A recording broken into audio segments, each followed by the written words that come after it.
안녕하세요. 6월 16일 수요일입니다. 하나님의 은혜가 함께 하시기를 간절히 바랍니다. 잠언 24장 23절에서 34절 말씀입니다. 잠언 24장 23절에서 34절까지의 말씀. 이것도 지혜로운 자들의 말씀이라 재판할 때 낯을 보아주는 것이 옳지 못하니라. 악인에게 내가 옳다 하는 자는 백성에게 저주를 받을 것이요 국민에게 미움을 받으려니와 오직 그를 견책하는 자는 기쁨을 얻을 것이요 또 좋은 복을 받으리라. 적당한 말로 대답함은 입맞춤과 같으니라. 내 일을 밖에서 다스리며 너를 위하여 밭에서 준비하고 그 후에 내 집을 세울지니라. 너는 까닭 없이 내 이웃을 쳐서 증인이 되지 말며 내 입술로 속이지 말지니라. 너는 그가 내게 행함같이 나도 그에게 행하여 그가 행한 대로 그 사람에게 갚겠다 말하지 말지니라. 내가 게으른 자의 밭과 지혜 없는 자의 포도원을 지나며 본즉 가시덤불이 그 전부에 퍼졌으며 그 지면이 거친 풀로 덮였고 돌담이 무너져 있기로 내가 보고 생각이 깊었고 내가 보고 훈계를 받았노라. 내가 좀 더 자자 좀 더 졸자 손을 모으고 좀 더 누워있자 하니 내 빈궁이 강도같이 오며 내 곤핍이 군사같이 이루리라. 네, 오늘 하나님이 우리에게 주시는 교훈 앞부분 23절부터 26절에서는 공정함에 대해서 말씀을 합니다. 우리 시대에 화두 중에 하나가 공정, 정의, 투명 이런 것 아니겠습니까? 재판할 때 낯을 보아주는 것이 옳지 못하다.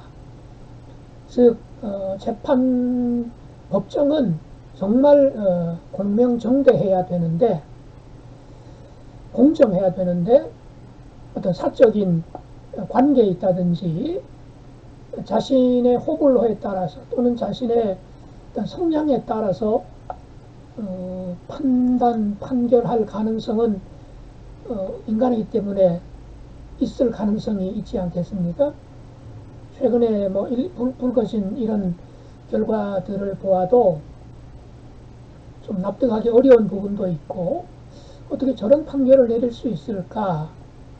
또는 어떻게 저렇게까지 할 수 있을까? 이런 우리 국민들의 반응도 있지 않았습니까?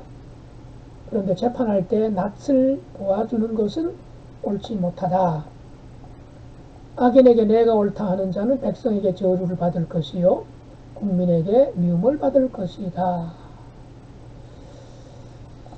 예, 요즘 국민들이 얼마나 이른바 똑똑합니까? 국민들은 알지요. 자, 재판할 때 사사로운 감정이나 이해관계에 이끌려서 치우치게 판결하지 말라는 거죠. 그걸 지금 오늘 잠언은 경고하고 있습니다. 공의와 정의가 상실된 재판은 악인과 한통속이 된 세상을 보여주고 공동체 전체에 불행한 결과를 가져오지요. 반면에 악의 패배를 뜻하는 공정한 판결은 모든 사람들에게 아직도 법은 살아있구나. 우리나라는, 우리 사회는, 이 땅은 아직도 살만한 가치가 있어. 역시 성실한 사람이, 정직한 사람이 또는 상식이 통하는 세상이구나. 이런 희망을 갖지 않겠습니까? 그런 점에서 판단을 내려야 하는 자리, 즉 우리는 우리 교우들 중에는 법조인이 한 분도 안 계시잖아요. 그럼 이런 것들은 우리와 관계없는 말씀이냐? 그게 아니지요. 사사로운 자리에서도 또 우리가 하루에도 이런저런 판단을 하고 결정을 해야 될 일이 많지 않습니까? 가정에서는 가정대로, 일터에서는 일터대로, 교회도 마찬가지고요.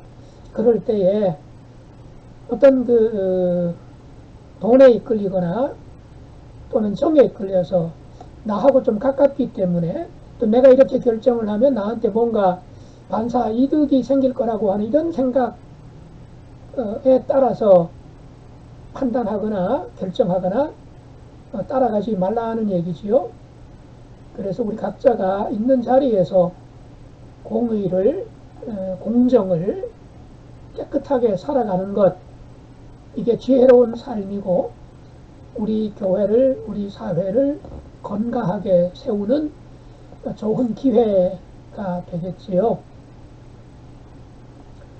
또 우리나라가 그런 사회로 나아갈 수 있도록 뭐 확대하면 국제사회도 마찬가지 아니겠습니까? 강대국 중심주의 또는 국가주의 뭐 이런 것들 때문에 범죄에 들지 못하는 나라들이 상대적으로 손해를 보고 부당한 판결을 받는 경우가 왕왕 있지 않습니까? 작게는 나는 과연 어떻게 하고 있는가를 살펴보는 것이고, 크게는 전 세계를 바라보면서 정말 재판할 때 낯을 보아주는 것이 옳지 못하다 하는 자문의 말씀을 우리가 새겼으면 참 좋겠다 하는 말씀을 드립니다. 27절 보시지요. 이건 이제 일의 우선순위를 말씀하고 있습니다. 내 일을 밖에서 다스리며 너를 위하여 밭에서 준비하고 그 후에 내 집을 세울지니라. 예, 이거 그냥 글자 그대로만 보면 이게 무슨 뜻일까 하고 좀 감이 잘 안 잡히지요. 그래서 무언가를 할 때 좀 준비성 있게 하라는 거죠. 계획성을 가지고 그냥 발등에 떨어진 불 끄는 데만, 오늘 당장 급한 일만 보질 말고, 물론 때로는 급한 불부터 꺼야 될 부분도 있습니다만은 일반적으로는 조금 더 멀리까지, 며칠 앞까지 또는 몇 주, 몇 달, 몇 년 앞까지 내다보는 것이 지혜로운 삶이라는 것이요. 바둑 두시는 분이 계실지 모르겠네요. 저는 정말 바둑 잘 못 둬요. 오목 조금 뜨는 정도인데 바둑의 고수들은 뭐 몇 수 앞까지 내다본다 그러잖아요. 그래서 그 모든 경우에 수를 읽으면서 시간을 가지고 생각을 하다가 그야말로 신의 한 수를 둔다고 그러지 않습니까? 삶에도 그런 것이 필요하다는 거지요. 이를테면 집을 지을 때도 계획이 필요하지 않을까요? 또 결혼해서 가정을 세우는 일에도 준비와 계획이 필요하지 않겠습니까? 그런데 무작정 그냥 일만 저지르는 것이 빨리 시작할 수도 있지만 오히려 더 늦을 수도 있고요. 정말 후회할 수도 있고 더 큰 손실을 가져올 수도 있지 않겠습니까? 이 점에서 우리 기독교인들이 좀 조심해야 될 부분이 있어요. 우리는 때로 믿음으로 한다 할 때에 이 믿음을 성경적인 믿음이 아니라 이른바 뭐 적극적인 믿음, 긍정적인 믿음, 생산적인 믿음, 이른바 성경과는 좀 거리가 있는, 좀 닮은 것 같은데 사실은 그냥 자기 개발서라든가 심리적인 뭐 긍정 마인드 이런 것에 치우쳐서 그냥 밀어붙이는 경우가 있습니다. 그러면서 이제 하나님께 막 기도하고 믿습니다 하고 여호와 이래 하나님께서 준비하셨다 뭐 이러면서 나아가는 경우가 있습니다. 그렇게 돼서 결과가 잘 되는 경우도 없지 않아 있죠. 감사한 일입니다. 그러나 그렇지 못할 때도 꽤 많거든요. 그래서 우리가 너무 준비하고 계획성 있게 차근차근 하면 어떤 분들은 믿음이 없어서 저런다, 겁이 많다, 뭐 이렇게 소심하다 이렇게 말하는 경우도 있는데 정말 성경이 말하는 믿음이란 그냥 덮어놓고 그냥 무지막지하게 그냥 밀어붙이는 걸 그걸 믿음이라고 말하지 않죠. 최선을 다해서 하나님이 우리에게 상식을 주셨잖아요. 지성을 주셨잖아요. 이성을 주셨잖아요. 판단력을 주셨고요. 또 계획성 있게 뭔가를 추진할 수 있는 그런 경험이나 생각할 수 있는 존재로 창조해 주셨잖아요. 그 모든 것들을 활용해서 살라는 그런 의미도 포함되어 있는 거거든요. 그래서 준비 없이 그냥 덜컥 결혼하고는 하나님 도와주십시오 믿습니다. 과연 그게 건강한 믿음일까 생각을 해봐야 되겠지요.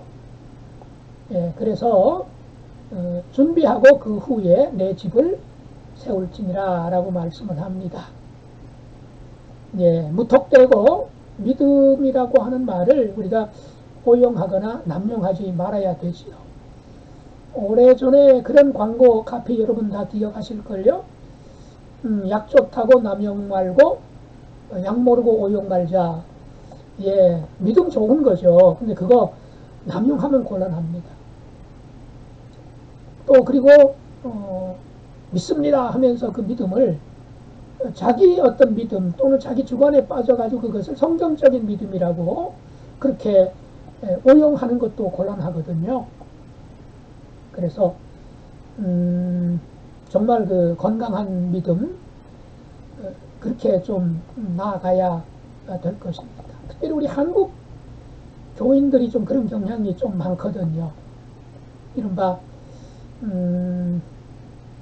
믿음 좋다는 분들, 또 기도 많이 하는 분들, 또는 뭐 예언의 은사가 있다, 뭐 이러면서 가끔 가다 그게 이제 통하는 경우가 있고요. 근데 통하지 않은 경우도 저도 꽤 많이 봤거든요. 예, 조심해야 됩니다. 그렇다고 너무 또 조심하다 보면 하나님의 은혜, 하나님이 도와주시는 것, 그걸 또 너무 또 경시하는 것도 문제가 됩니다. 정리하자면 어떤 뜻이 될까요? 예, 우리가 계획하고 준비하고 차근차근 이렇게 추진하는 거, 이건 우리가 최선을 다해서 해야 되고요. 그 다음에 나머지 부분, 내가 아무리 최선을 다해도 할 수 없는 것이 있잖아요. 또는 계획성 있게 추진한다 할지라도 계획대로 안 되는 일들이 얼마나 많습니까? 그건 어떻게 해야 돼요? 하나님을 신뢰하면서 하나님께 맡기고 하나님께 기도하죠. 그리고 그 결과에 대해서는요, 예, 성공했든 그러지 못하든 간에 하나님 감사합니다. 이렇게 나아가야 되지 않을까 싶습니다. 자, 그 다음에 이제 마지막 30절부터 34절에서는 게으름 문제, 이걸 이제 다루고 있네요. 예, 우리가 잘 아는 구절이 33절이죠. 내가 좀 더 자자, 좀 더 졸자, 손을 모으고 좀 더 누워있자 하니. 참, 이걸 게으르는 것도 성격이기도 하고, 병이기도 하지요. 근데 누구나 다 좀 사실은 좀 편해지고 싶고, 게으르고 싶은 마음이 있지 않나요? 방학 때가 되면 우리 자녀들 일어나는 시간이 느려지잖아요. 어른들도 마찬가지죠. 뭐 공휴일에는 뭐 특별한 계획이 없으면 평소보다 늦잠 자잖아요.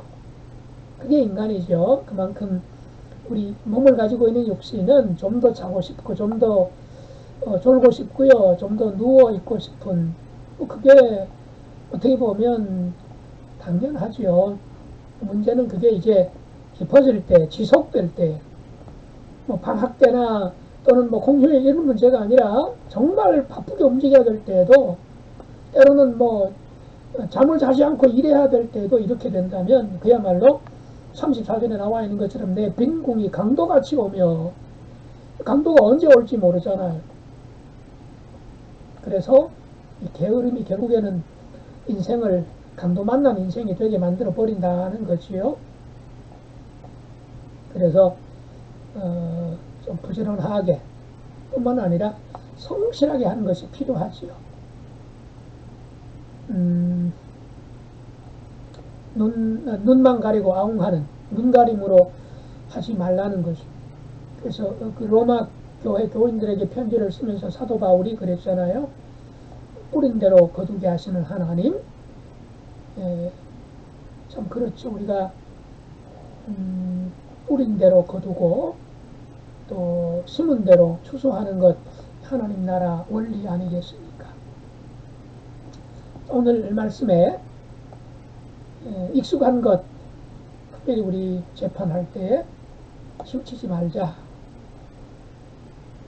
우리 일상생활 속에서 나하고 무슨 관계가 있다 해서 팔이 안으로 굽을 때, 물론 사사로운 관계라면 팔이 안으로 굽죠. 그러나 이게 공적인 영역인데도 팔이 안으로 굽는 그런 심리가 작동이 된다면 이게 문제가 된다고 하는 것. 그리고 계획성 있게 준비성 있게 믿음을 남용하지 말자. 즉 믿음이라는 말을 무슨 그 신비주의적으로 해석하지 말자. 오용하지도 말자. 믿음을 곡해하지 말자는 거죠. 성경적인 믿음이 아니라 그냥 자기 욕심, 내가 이렇게 됐으면 좋겠다 하는 내 탐욕을 믿음으로 이렇게 투사해서 그렇게 그냥 하나님한테 때를 쓰는 거, 이건 성경적인 믿음은 아니다. 그래서 최선을 다하고 내가 더 이상 할 수 없는 부분, 내 영향력이나 인간의 힘으로는 어쩔 수 없는 부분은 하나님께 맡기면서 그 결과에 대해서는 감사하는 것, 이게 성경적인 믿음이지요. 네, 믿음으로 승리하시기를 바랍니다. 감사합니다.